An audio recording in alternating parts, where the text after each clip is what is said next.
Like and subscribe and click the bell icon to get new video updates. Labor announces shared equity scheme for homebuyers ahead of federal election. Federal Labor has detailed its key housing policy for the election campaign, offering to help 10,000 households a year into home ownership by dramatically cutting the price of a property. The scheme would be open to individuals earning less than $90,000, or couples earning less than $120,000. Labor has outlined a new shared equity scheme that it would enact in government, essentially buying 30 or 40% of a property with the buyer. That portion of the property would then be owned by the government, and could be bought by the homeowner over time.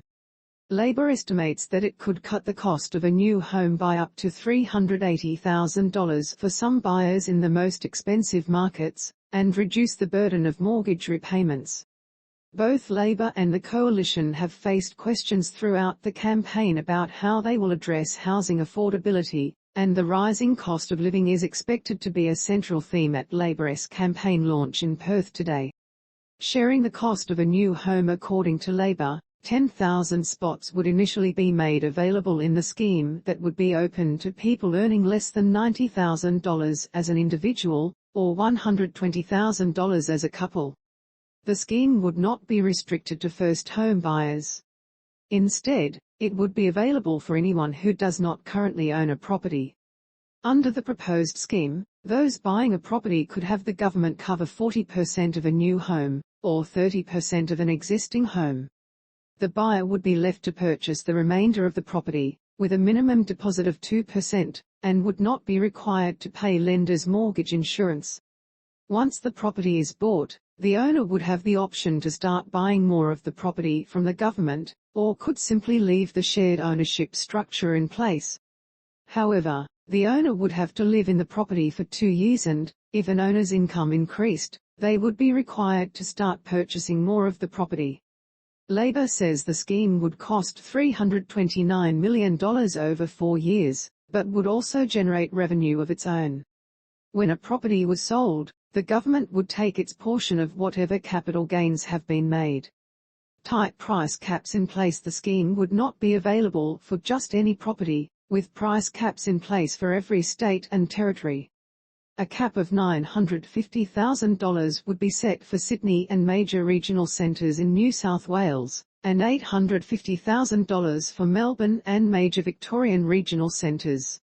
The proposed caps mirror those offered in the government's new home guarantee, which Labor has said would continue should it be elected, along with popular existing policies such as the First Home Loan Deposit Scheme. A significant expansion to those schemes, including a tripling of the First Home Scheme, was one of the government's key budget commitments and was agreed to by Labor. Concerns have been raised before that adding demand to the market through those sorts of shared equity programs would only see prices rise further. When the Grattan Institute made a similar proposal for a national shared equity scheme earlier this year, it conceded prices might rise. However, it argued that targeting the scheme at the lower end of the market would ensure the impact was modest. Similar schemes already in place. A number of similar schemes are already being run by state and territory governments.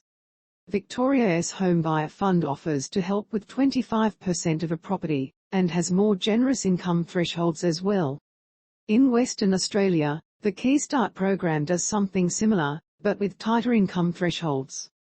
A federal parliamentary inquiry into housing affordability, which was chaired by Liberal MP Jason Falinski, looked at those programs and other shared equity models. While it did not specifically recommend setting up a national scheme, it took a fairly favourable view of the idea. Labor hopes its scheme would work alongside those state-run schemes, and make the option more available to more people.